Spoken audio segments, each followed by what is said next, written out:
آپ کے خیال میں ہمارے موجودہ نصاب میں کس کس چیز کی کمی ہے، اور موجودہ نصاب میں جو بہتری لائی جا رہی ہے حکومت کی طرف سے، وہ کیا بہتری لائی جا رہی ہے؟ کہ ہمارا نصاب جو ہے وہ اگر قرآن و سنت کے زیر سایہ رہے گا تو اس میں مسلمانوں کو فائدہ ہوگا۔ اصل تو کامیابی یہ ہے کہ دنیا میں بھی عزت ہو، لوگوں کے دلوں میں بھی قدر آئے، لوگوں کے لیے کچھ کر گزرے، اور پھر دنیا سے جائے تو قبر بھی اس کی صاف ستھری ہو، پاکیزہ روشن ہو، آخرت کی زندگی میں بھی وہ جواب دہی کے معاملے میں آسانی کے ساتھ جو ہے وہ کامیاب ہو سکے۔ تو جو قوم کے اندر ایک یکسانیت لانے کا کام ہے، قوم کو قوم بنانے کا کام ہے نا، وہ شاید ایک نصاب ایک سے ہم لا سکتے ہیں۔ تو کامیاب پھر وہی ہے قرآن مجید کی روشنی میں، قد افلح من تزکا، جس نے اپنے آپ کو پاک صاف رکھا، اس کے پاس بیٹھنے والوں کو پاکی کی خوشبو ملتی ہے۔ کامیابی کے لیے ضروری ہے پہلے ہدف جو منزل ہے اس کو مقرر کیا جائے، اس کے مطابق پھر آگے اس کو حاصل کرنے کے لیے جدوجہد اور کوشش کی جائے۔ تو یہ بنیادی طور پہ تو قرآن و سنت کی جو روح ہے نا جی، اس کو سمجھ لینا یہی روحانیت ہے کہ پاکستان کی ہے بقا فروغ افکار صوفیہ، کہ فروغ افکار صوفیہ سے ہم پاکستان کی بقا ممکن کر سکتے ہیں۔ سپیشل ٹائم لے کر چند لمحے کسی رہنما کے پاس جائیں، اپنا اس کے سامنے پورا مدعا رکھیں، اپنی رہنمائی لیں، اپنی مایوسی اس کے سامنے رکھیں یا اپنی مشکلات سامنے رکھیں، وہ پھر اللہ تعالیٰ کی دیے ہوئی طاقت اور نور اور روشنی سے جو رہنمائی کر کے دے، اس رہنمائی کے نتیجے میں زندگی بسر کرے۔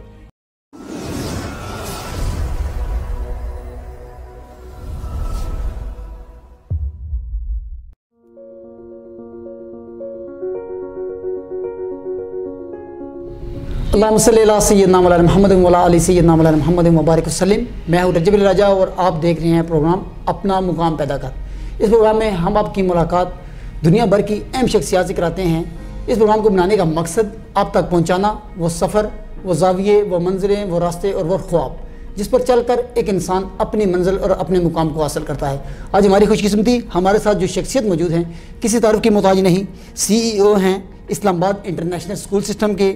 وائس چانسلر ہیں اسلام آباد انٹرنیشنل یونیورسٹی کے، اور چیف ایڈیٹر ہیں اسلام آباد اسلامک ریسرچ میگزین کے، اور ممبر نیشنل کریکولم کونسل پاکستان کے ہیں۔ ہمارے ساتھ موجود ہیں پروفیسر ڈاکٹر ظفر اقبال جلالی صاحب۔ سر السلام علیکم۔ وعلیکم السلام۔ سر بہت خوشی ہوئی آپ نے ہمیں ٹائم دیا۔ شکریہ جناب، آپ کا شکریہ۔ مجھے یقین ہے کہ پروفیسر صاحب کی باتیں کسی ایک ذات یا نسل کے لیے نہیں بلکہ تمام انسانیت کے لیے ہی مشعل راہ ہوں گی۔ سر ہم جاننا چاہیں گے، ہم اور کروڑوں ناظرین دنیا بھر میں آپ کے چاہنے والے جاننا چاہیں گے کہ آپ کا خاندانی پس منظر کیا ہے اور آپ کہاں پیدا ہوئے؟ بسم اللہ الرحمن الرحیم۔ سب سے پہلے تو جناب محترم رجب علی راجہ صاحب، میں آپ کا شکر گزار ہوں کہ آپ نے اس اہم پروگرام اپنا مقام پیدا کر میں مجھے شرکت کی دعوت دی۔ اللہ تبارک و تعالیٰ آپ کے اس پروگرام کو بام عروج تک پہنچانے کے لیے وسائل اسباب عطا فرمائے۔ آمین۔ آپ کی پوری ٹیم کو میں مبارکباد پیش کرتا ہوں۔ بہت شکریہ سر۔ یقیناً جو ہے نا اہم شخصیات کے کردار اور ان کے اعمال کو سامنے پیش کرنا اور لوگوں کے لیے آنے والی نسل نو کے لیے میں سمجھتا ہوں بڑا ضروری ہوتا ہے۔ تو اس میں یہ جو پروگرام ہے اپنا مقام پیدا کر میں بڑی بڑی شخصیات کے تذکرے ہوں گے، ان کے کردار سامنے لائے جائیں گے اور لوگوں کو نقوش راہ ملے گی، منزل ملے گی، منزل تک پہنچنے کے لیے کس سفر کو کیسے طے کرنا ہے۔ تو الحمدللہ میں آپ کا ایک تو شکر گزار ہوں۔ باقی بندہ ناچیز جو ہے وہ ایک منڈی باودین ڈسٹرکٹ کا ایک گاؤں ہے نین رانجھا، وہاں پر میری جو پیدائش ہوئی ہے اور وہاں پرائمری تک میں نے تعلیم حاصل کی۔ پھر ایک عالم اسلام کی دینی درسگاہ ہے جو مرکزی جامعہ محمدیہ نوریہ رضویہ بکھی شریف، ایک بہت بڑی علمی روحانی درسگاہ بھی ہے، وہاں پر درگاہ بھی ہے جس کے بانی غوث زماں حضرت حافظ الحدیث حضرت علامہ پیر سید محمد جلال الدین شاہ صاحب مشہدی نور المرقدہ ایک صوفی بزرگ ہیں۔ اور اللہ تبارک و تعالیٰ نے ان کے ذریعے تعلیم قرآن و سنت بڑی عام فرمائی ہے۔ تو وہاں پر الحمدللہ میں نے قرآن مجید کے حفظ کی تکمیل کی، درس نظامی کا جو 9 سالہ سلیبس ایک مروجہ نصاب ہے بر صغیر کا، اس کو پڑھنے کا موقع ملا۔ اس کے بعد اسلام آباد انٹرنیشنل اسلامک یونیورسٹی اسلام آباد میں الحمدللہ وہاں پہ ماسٹر کیا، عربک میں ایم فل اور آگے پی ایچ ڈی کی ہے۔ تو یہ تو میں سمجھتا ہوں میرا مختصر سا تعارف ہے۔ پھر یہاں ویسے تو اسلام آباد میں پڑھنے آئے تھے آگے یہاں آ کر ہی سیٹلمنٹ بھی یہاں پہ ہی ہو گئی ہے، اور پھر ایم فل جب ہوا اس کے بعد جو ہے فیڈرل پبلک سروس کمیشن سے ہی الحمدللہ جو ہے وہ ایگزام پاس کر کے میں بطور عربک لیکچرر بھرتی ہوا، جو آج کل آئی سی بی میں جو G63 میں ایک اسلام آباد کا ایک تعلیمی ادارہ اور پہلا ابتدائی ادارہ سمجھا جاتا ہے، وہاں پر الحمدللہ میں اسسٹنٹ پروفیسر ہوں۔ سر آپ یونیورسٹی کی بنیاد رکھ رہے ہیں، اس میں سننے میں آ رہا ہے کہ صوفی ازم پر PhD ہوگی۔ جی سر یہ کیا اسلامک دنیا میں یا پاکستان میں پہلی یہ یونیورسٹی ہے یا اس سے پہلے بھی کچھ اس طرح کے کام کر رہی ہیں؟ میری معلومات کے مطابق اس پہ باضابطہ پوری دنیا میں کام نہیں ہو سکا۔ میں نے باقاعدہ طور پہ مصر سے بھی اس بارے دیکھا، وزارت تعلیم کی وسعت سے، چونکہ میں نیشنل کریکولم کونسل کا ممبر بھی ہوں، اس حوالے سے وزارت تعلیم کے جو ذمہ داران ہیں ان سے بھی میں نے بات چیت کی ہے کہ اس پہ میں چاہتا تھا کہ پراپر جو ہے نا صوفی ازم پہ MS PhD لیول کا جو ہے وہ سلیبس ڈیزائن کیا جائے، اس کے مطابق آگے ہمارے لوگ جو پڑھنے والے ہیں وہ ساتھ اس پہ جب MS PhD کر کے وہ نکلیں گے، ریسرچ سکالر ہوں گے، محقق ہوں گے، وہ پھر لوگوں کی رہنمائی اس انداز میں کر سکیں گے جو میں سمجھتا ہوں کہ تعلیم کے ساتھ امن کی ضرورت ہے۔ تعلیم بنیادی طور پہ ہمیں امن، محبت، رواداری، پیار کو دیتی ہے۔ تو جو گزشتہ چند سالوں میں اللہ تعالیٰ معاف فرمائے مسلم امہ پر بڑا کڑا وقت آیا، جو دہشت گردی عام ہوئی ہے، اس کے نتیجے میں عالم اسلام کو بڑا نقصان پہنچا اور پاکستان کو بڑا نقصان پہنچا ہے۔ تو اس میں میں نے یہ پھر سوچا کہ ہم جو ہے وہ تعلیم کو تو عام کر ہی رہے ہیں، تعلیم کا فروغ تو الحمدللہ ہمارا ایک مشن ہے۔ جامعہ اسلام آباد ٹرسٹ رجسٹر کروایا، اس کے تحت جو ہے وہ 250 سے زائد مساجد جو ہے وہاں پر تعلیم قرآن و سنت ہو رہی ہے، 40 برانچز ہماری پراپر کام کر رہی ہیں، جس طرح اسلام آباد انٹرنیٹ سکول سسٹم کام کر رہا ہے، اور پاکستان کا میں سمجھتا ہوں وہ دینی ادارہ ہے جس نے وائی کیٹاگری میں HEC سے پراپر جو ہے وہ ایک ریسرچ جنرل منظور کروایا ہے، جو بعض یونیورسٹیز کا بھی نہیں ہے۔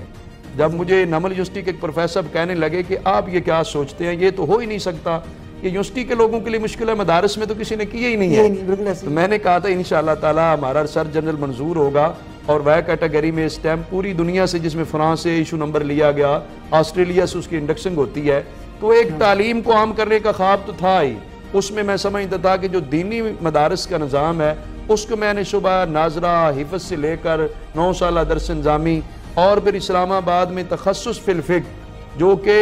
سپیشلائزیشن ہے، دورہ حدیث شریف جو کرتے ہیں، یہ برصغیر کا پہلے مروجہ نصاب اتنا ہی ہوتا تھا، جو دورہ حدیث شریف کر کے 9 سالہ کورس کرتے وہ ایک جید عالم ہوتے، مستند متبہر عالم ہوتے تھے۔ اس کے ساتھ آگے پاکستان میں جو مفتی کورس شروع ہوا کہ پراپر اس پہ جو ہے نا تخصص فی الفقہ جو ہے وہ کیا جائے، اسپیشلائزیشن کی جائے MPhil لیول کا، تو وہ اسلام آباد میں صرف میرے ادارے میں ہو رہا ہے۔ تو اس میں الحمدللہ میں ایک لحاظ سے جتنی ڈگریاں، درجات علمی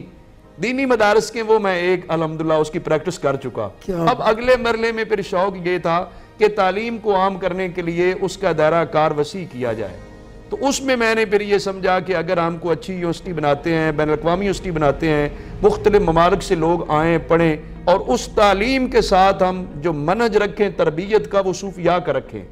تاکہ جو میڈیکل پڑھتا ہے، انجینئر پڑھتا ہے، سائنس پڑھتا ہے، کچھ بھی پڑھتا ہے، اس کی تربیت جو ہے وہ تعلیم سے بھی ضروری ہوتی ہے۔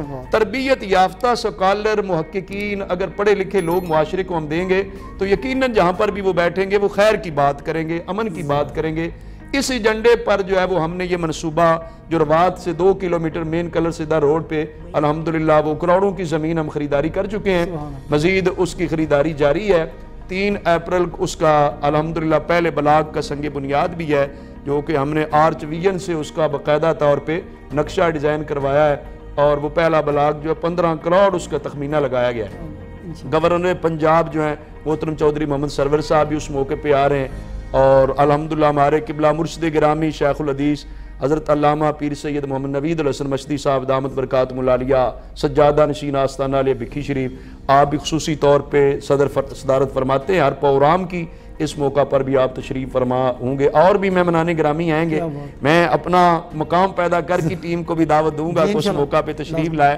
تاکہ ہماری یہ ایک میں سمجھتا ہوں خوبصورت سرگرمی ہے جو ہم نئے نہج پہ آگے کام کرنے جا رہے ہیں، کہ سکول سسٹم بھی ہوا، پھر مدارس کا سسٹم بھی دیکھا، کالجز میں بھی دیکھا، آگے پھر یونیورسٹی تک جو ہے الحمدللہ ہم پہنچے ہیں۔ تو وہ پہلا بلاک 5 منزلہ ہوگا الحمدللہ، وہ بڑا خوبصورت ڈیزائن کروایا، اب سوشل میڈیا پہ وہ ملتا بھی ہے۔ جی بالکل۔ سر ہمارے معاشرے میں جو دینی عالم کا کردار ہے، کیا آپ اس سے مطمئن ہیں یا مزید اس میں بہتری کی گنجائش ہے؟ بہتری کی گنجائش تو ہر دور میں ہر شعبے میں رہتی ہے، اور میں سمجھتا ہوں جتنا کٹھن وقت آج عالم اسلام پہ ہے وہ اس بات کا تقاضا کرتا ہے کہ جو عالم کی شیپ میں ہے کہ عالم کے روپ میں ہیں انہیں پھر عالمانہ وقار برقرار رکھنا چاہیے۔ ان کے کردار میں اگر کوئی کوتاہی پائی جاتی ہے تو اس کے نتیجے میں بہت سارا نقصان ہوتا ہے، جبکہ العلماء ورثۃ الانبیاء ہوتے ہیں۔ یہ تو انبیاء کرام علیہ السلام کی نسبتوں کے، ان کی اقدار و روایات کے امین ہوتے ہیں، تو ان کے کردار کو آگے پیش کرنے کے لیے یہ ذمہ دار ہوتے ہیں۔ تو میں سمجھتا ہوں کہ علماء میں بھی بہت زیادہ بہتری کی ضرورت ہے، اگرچہ اس میں باقی جو مختلف طبقہ حیات ہیں یا شعبہ جات ہیں ان کے اندر بھی بہتری کی بہت زیادہ ضرورت ہے۔ اور یہ جو علماء کرام کا ایک دینی پیشہ ہوتا ہے جو بطور ریاست ہے، اس کی ذمہ داریوں میں ہوتی ہے کہ وہ باقی شعبہ جات کو اہمیت دیتی ہے، تو یہ علمی اور دینی کام جو ہے اس کو اگر اہمیت دیں گے تو یہ مسلمانوں کے لیے روح کی حیثیت رکھتا ہے نا جی۔ اگر روح نہیں ہوگا تو جسم کام نہیں کر پائے گا نا۔ آج جو ہمیں امن کی ضرورت ہے، محبت، پیار، خلوص کی ضرورت ہے، فیملی میں، خاندان میں وہ قدریں نہیں رہی، بڑوں کا احترام نہیں رہا، چھوٹوں کی شفقت نہیں رہی، اس کی وجہ سے بے چینی پائی جاتی ہے۔ تو اگر ہم اسلام کو قریب سے پڑھیں، سمجھیں اور یہ مذہبی طبقہ کو ریاست ہماری وہ اہمیت دے، میں سمجھتا ہوں مسجد کو مرکزیت دے، مسجد میں کام کرنے والے لوگوں کو مرکزیت دیں، تو قرون اولیٰ میں باقاعدہ تاریخ بتاتی ہے نا کہ اللہ تعالیٰ نے اسلام کو شان و شوکت دی، مسلمانوں کو رب تعالیٰ نے کتنا روب دیا، جس طرف مسلمان حکمران رخ کرتے تھے فتوحات کے دروازے کھل جاتے تھے۔ تو آج بھی ہمیں اپنی ہسٹری، اپنی تاریخ تو پڑھنی چاہیے نا، یہ ہم کو خواب کی باتیں تو نہیں کرتے، یہ تو پہلے آلریڈی ہو چکا ہے۔ میں تو کئی بار لیکچر دیتے بھی دوستوں کو سمجھانے کے لیے، بچوں کو سمجھانے کے لیے کہتا ہوں کہ پاکستان بنے ابھی 1 صدی تو نہیں نہ ہوئی، تو ادھر کئی 7 صدیاں تک اسلام رہا تو ہے نا اس خطے میں، وہ صرف پاکستان کے علاقے میں تو نہیں نہ رہا، پورے برصغیر میں رہا ہے۔ اب یہ پورا ایک برصغیر کے اندر اسلام نے حکومت کی ہے، بڑی شان و شوکت سے کی ہے، ان مسلمان بادشاہوں کا کردار بہت بڑا، اس میں صوفیاء کا کردار جو امام ربانی مجدد الفسانی شیخ احمد سرہندی فاروقی رحمۃ اللہ علیہ کا کردار ہے، جو شہر مشرق علامہ ڈاکٹر محمد اقبال بھی متاثر ہوئے، آپ نے بھی کہا وہ ہند میں سرمایہ ملت کا نگاہ بان، اللہ نے بر وقت کیا جس کو خبردار، تو جس کے نفس گرم سے ہے گرمی احرار۔ یہ علامہ اقبال نے کہا تھا حریت کی جو تحریکیں چلیں گی یہ امام ربانی کی حریت کی آواز کے بل بوتے ہیں۔ تو اتنا بڑا کردار صوفیاء کا، بزرگوں کا برصغیر کی زمین میں موجود ہے، تو خاص طور پہ اگر باقی عالم اسلام کے لوگ وہ نہیں سمجھتے قریب جا کے، تو جو اس خطے میں لوگ رہتے ہیں کم از کم وہ تو اپنی ان شخصیات، مقدس اور مبارک شخصیات کے کردار، ان کی تعلیمات کو پڑھیں بھی، فالو کریں، تو اسلام نے تو دروازے کھولے ہوئے ہیں نا، اب اس میں اس طریقے سے آئے تو اس کو عزت ملے۔ تو جو آپ کہہ رہے ہیں وہ یقیناً میں آپ کے اس پروگرام کی رسالت سے بھی کہوں گا، ہمیں اس بات کا احساس ہے کہ علماء کرام کو اپنے عالمانہ وقار کو برقرار رکھنا چاہیے، معاشرے میں وہ کردار ادا کرنا چاہیے جو ایک دین اسلام کے نمائندے کا کردار ہے، جس کے اندر کوئی مفادات، لالچ، ہرس، ہوس نہ ہو، جس کے اندر دنیا سے بے رغبتی، زہد ہو، اخلاص ہو، للہیت ہو۔ اس بنیاد پہ جو اسلام کا طریقہ اور منہج ہے اس کے مطابق پیغام دیا جائے گا، تب کامیابی ملے گی۔ سر آپ انتہائی تجربہ کار معلم ہیں، ایک معلم کی اچھی خوبیاں کیا ہونی چاہیے؟ میں تو سمجھتا ہوں ہر مسلمان کے لیے جو آئیڈیل ذات ہے وہ ذات رسول صلی اللہ علیہ وسلم ہے۔ آقا حضور علیہ السلام کو اللہ تعالیٰ نے جو کمالات عطا فرمائے وہ کائنات میں کسی کو بھی نہیں دیے۔ کائنات کی سب سے بڑی ہستی کا نام ہمارے پیارے آقا حضور علیہ السلام ہے۔ قرآن نے کہہ دیا لَقَدْ كَانَ لَكُمْ فِي رَسُولِ اللَّهِ أُسْوَةٌ حَسَنَةٌ، کہ رسول اللہ صلی اللہ علیہ وسلم کی ذات ہی بہترین نمونہ ہے، ہمارے لیے آئیڈیل ہے۔ تو معلم اگر رہنمائی لینا چاہتا ہے تو وہ بھی سیرت رسول صلی اللہ علیہ وسلم سے لے گا۔ کوئی اچھا کامیاب تاجر اگر رہنمائی لینا چاہتا ہے وہ بھی حضور کی سیرت سے لے گا۔ کوئی سربراہ سلطنت ہے، کوئی جرنیل ہے، کوئی سیاستدان ہے، کوئی جس لیول پہ بھی وہ کام کر رہا ہے نا، اگر اس نے رہنمائی لینی ہے کامیابی کے لیے تو ذات رسول صلی اللہ علیہ وسلم کو ہی وہ نمونہ سمجھے اور بنائے۔ تو معلم میں بھی اچھی خوبیوں کے لیے یہی ضروری ہے کہ آقا حضور علیہ السلام جتنے مخلص تھے قوم کے لیے، امت کے لیے، اب معلم کے اندر بھی وہ اخلاص آنا چاہیے۔ معلم کے اندر اخلاص آئے، وہ اپنے سٹوڈنٹس کو پھر اس طریقے سے وہ سمجھے، ان کو اہمیت دے۔ حدیث شریف میں تو آتا ہے نبی کریم صلی اللہ علیہ وآلہ وسلم جو ہے وہ ایک بات کو دو بار تین بار بھی بیان فرما دیتے۔ میں بھی کئی بار کلاس میں جب اس بات پہ جو آپ نے سوال کس پہ بات کرتا ہوں تو میں کہتا ہوں میری خواہش ہوتی ہے میری کلاس میں بیٹھنے والا جو نالائق ترین بھی سٹوڈنٹ ہو نا، کہنا تو نہیں چاہیے کسی کو، لیکن میں بات اس کو سمجھا سکوں۔ اگر میں اس کو سمجھا سکتا ہوں، پڑھا سکتا ہوں، کچھ فائدہ دے سکتا ہوں، پھر میں سمجھتا ہوں کہ میں نے کوئی لیکچر دیا، پڑھایا، سکھایا ہے۔ اگر میں صرف چند جو لیک سٹوڈنٹ ہوتے ہیں ان پہ انحصار کر کے سمجھوں میری کلاس کے اندر فلاں لڑکے نے یہ پوزیشن لے لی، فلاں اس مرتبے پہ پہنچ گیا، وہ کمال معلم کا نہیں ہے۔ معلم کا کردار اور معلم کا کمال یہ ہے کہ وہ اپنے پاس آنے والے ہر ایک کو وہ فیض یاب کر رہا ہے۔ تو اچھا معلم وہ ہے جو وہ اخلاص، محنت، للہیت کے ساتھ جو طلبہ کی صرف تعلیم پہ ہی نہ دے، طلبہ کے کردار کو بھی مد نظر رکھے۔ بلکہ ہمارے دینی مدارس میں تو میں اپنے اساتذہ جو ہمارے جامعہ کے ان سے بھی کہتا ہوں، آپ کے پروگرام سے جتنے بھی سن رہے ہیں، کہ اس کے اندر استاذ کے لیے یہ ضروری ہے کہ اپنے طالب علموں کی نجی زندگی کو بھی دیکھے، ان کی خوشی اور غمی کو بھی دیکھے، ان کی جذبات کو دیکھے، ان کی ضروریات دیکھے، ان کے خاندانی پس منظر کو دیکھے۔ اگر آپ تربیت کرنا چاہتے ہیں تو اگر اس کی آپ ضرورتیں ہی پوری نہیں کرتے، اس کی خوشی میں آپ شریک نہیں، اس کے غمی کا آپ کو احساس نہیں، آپ جو چیز اس تک منتقل کرنا چاہتے ہیں وہ کیسے منتقل کریں؟ اس لیے ضروری ہے کہ اچھا معلم وہ ہوگا جو وہ اپنے طلبہ کی سارے جذبات، اپنی ضرورتیں ان کو مد نظر رکھے، ان کی خواہشات کو کنٹرول کر کے جو اس کے لیے بہتر چیز ہے اس ڈگر پہ طالب علم کو چلا سکے، وہ ایک اچھا معلم ہوتا ہے۔ سر، آپ کے خیال میں ہمارے موجودہ نصاب میں کس کس چیز کی کمی ہے، اور موجودہ نصاب میں جو بہتری لائی جا رہی ہے حکومت کی طرف سے وہ کیا بہتری لائی جا رہی ہے؟ نصاب کے اندر جہاں تک تعلق ہے نا جی بہتری لانے کا، اس میں تو یہ سمجھتا ہوں کہ ہمیں نصاب ڈیزائن کرتے وقت جو حالات حاضرہ کے تقاضے ہیں ان کو ضرور مد نظر رکھنا چاہیے، اور پھر اس کے اندر ایک اہم ترین چیز جو ہر نصاب میں ڈسکس بھی ہوتی ہے، لکھنے کی حد تک بھی آتی ہے، وہ ہمیں نہیں بھولنی چاہیے کہ ہمارا نصاب جو ہے وہ اگر قرآن و سنت کے زیر سایہ رہے گا تو اس میں مسلمانوں کو فائدہ ہوگا۔ اگر ہم اپنے اوپر جو صاحبان ہے شریعت کا، دین کا، اسلامی تعلیمات کا، اس کو نکال کے اگر ہم کوئی نصاب ڈیزائن کریں گے اس میں مسلمانوں کو فائدہ نہیں پہنچے گا۔ تو اس وجہ سے یہ ہمیں فیصلہ اور یہ طے کر لینا چاہیے کہ ہم جو نصاب بنائیں اس کے اندر کوئی اسلام کے خلاف چیز نہیں آئے گی، اس لیے کہ اسلام کے خلاف تو کوئی چیز لانے میں پاکستان کا آئین بھی رکاوٹ ہے، پاکستان کے آئین کے مطابق بھی ہم کوئی چیز جو ہے خلاف قرآن و سنت نہیں لا سکتے۔ اور جو بہتری لائی جا رہی ہے اس میں وہ ایک قوم ایک نصاب کا جو سلوگن ہے وہ بڑا اچھا ہے ماشاءاللہ، اس پہ بڑی بہتری ہے۔ پرائمری تک جو ہے چونکہ میں اس کا خود بھی ممبر ہوں، پرائمری تک اس کا نصاب ڈیزائن ہو گیا ہے، اللہ کرے وہ سارے تعلیمی اداروں میں یکساں طور پہ نافذ ہو جائے۔ تو جو قوم کے اندر ایک یکسانیت لانے کا کام ہے، قوم کو قوم بنانے کا کام ہے نا، وہ شاید ایک نصاب ایک سے ہم لا سکتے ہیں، لیکن اس میں ہم کہاں تک کامیاب ہوں گے اس میں پھر ظاہر ہے حکومت کی سنجیدگی شامل ہے، ان کی توجہ شامل ہے۔ آگے ابھی تو پرائمری تک ہوا، آگے مڈل تک ابھی تیار ہو رہا ہے، اگلے مرحلے میں پھر اس کا ہائی تک ہے یا آگے بڑھے گا سلسلہ۔ تو وہ اگر وہ پراپر چلتا رہا، اس میں پرائیویٹ سیکٹر کے جو سکول ہیں وہ بھی، اور اس کے علاوہ تمام صوبہ جات ہیں وہ بھی اگر وہ یکساں رہے، ابھی تک تو ان کو ایک لحاظ سے ایک جو چھتری نیچے جمع کیا ہوا ہے، اگر وہ اکٹھے بیٹھ کے قوم کے لیے سوچتے رہے تو امید ہے اس میں بہتری بھی آ سکتی ہے۔ سر، کامیابی حاصل کرنے کے لیے انسان کا طرز زندگی کیا ہونا چاہیے؟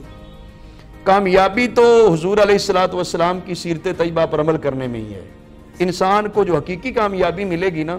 ایک ہے ظاہری طور پہ عارضی کامیابی، جس کو صرف دنیا کی حد تک لوگ دیکھ سکتے ہیں کہ وہ آدمی اس ایک مشن میں کامیاب ہو گیا۔ اس میں تو ہو سکتا ہے جتنی ہماری اقدار و روایات بدل چکی ہیں یا ہماری اسلامی ویلیوز وہ نہیں رہی، اس میں تو ہو سکتا ہے کہ چور ڈاکہ کر کے، بدعنوانی کر کے، کرپشن لوٹ مار کر کے کوئی بڑی گاڑی لے لیتا ہے، کوٹھی محل بنا لیتا ہے، لوگ شاید سمجھتے یار بڑا کامیاب۔ یہ کامیابی نہیں ہے نا، یہ تو اس نے اپنے گلے میں پھندا ڈال لیا، وبال جان بن گئی۔ اصل تو کامیابی یہ ہے کہ دنیا میں بھی عزت ہو، لوگوں کے دلوں میں بھی قدر آئے، لوگوں کے لیے کچھ کر گزرے، اور پھر دنیا سے جائے تو قبر بھی اس کی صاف ستھری ہو، پاکیزہ روشن ہو، آخرت کی زندگی میں بھی وہ جواب دہی کے معاملے میں آسانی کے ساتھ جو ہے وہ کامیاب ہو سکے۔ اس کے بارے میں قرآن مجید نے قد افلح من تزکا کے ساتھ بھی بچایا کہ وہ کامیاب ہے جس نے اپنے آپ کو صاف ستھرا رکھا، پاکیزہ بنا لیا۔ اب پاکیزہ فکر ہونی چاہیے، پاکیزہ عمل ہونا چاہیے، پاکیزہ کردار ہونا چاہیے۔ یہ تزکا کے تحت جو تزکیہ ہے نا، حضور علیہ السلام صرف معلم بن کے جو تشریف لائے نا، آپ کی تعلیم میں صرف کتاب نہیں ہے، کتاب کی تعلیم نہیں ہے، اگرچہ کتاب تو قرآن ہے ہی ہدایت کا ایک منشور نا، لیکن کتاب ہدایت ہوتے ہوئے یعلمہم الکتاب والحکمہ ویزکیہم، قرآن کہتا ہے کتاب و حکمت کی تعلیم بھی دیں گے، ویزکیہم، لوگوں کو پاک ستھرا بھی کریں گے۔ اگر معاشرے میں ہم پاکی نہیں لا سکتے، صفائی نہیں لا سکتے، تو پھر میں سمجھتا ہوں ہم کامیاب نہیں ہیں۔ اپنے اپنے دائرہ کار میں جو افراد ہیں وہ بے شک کسی کوئی تنظیم کے تحت ہیں، کسی ادارے کے تحت ہیں، کسی محکمے میں ہے، اگر وہ لوٹ مار نہیں روک سکتے، بدعنوانی نہیں روک سکتے، جو آج کل پاکستان کا ایک المیہ بھی ہے، مطلب ہے اگر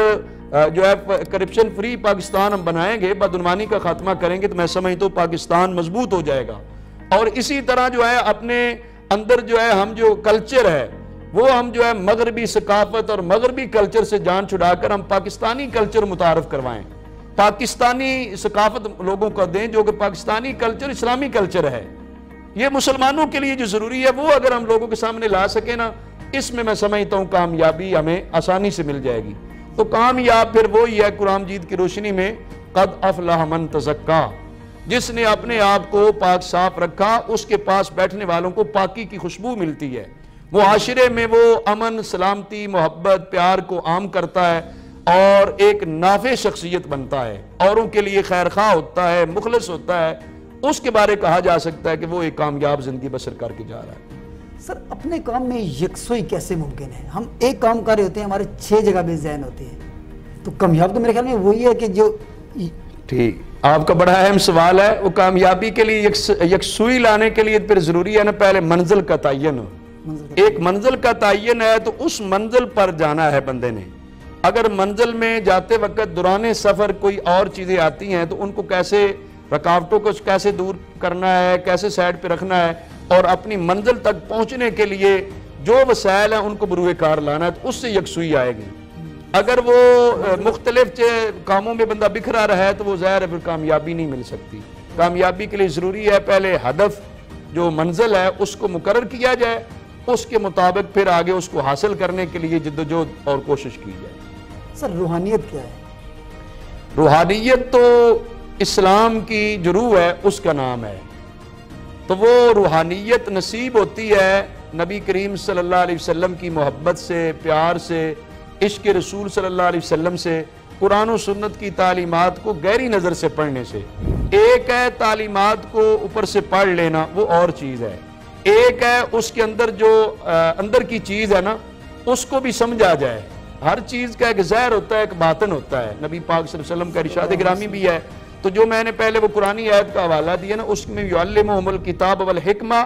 ویزکیہم، اب یہ تزکیہ نفس جو ہے یہی روحانیت ہے نا،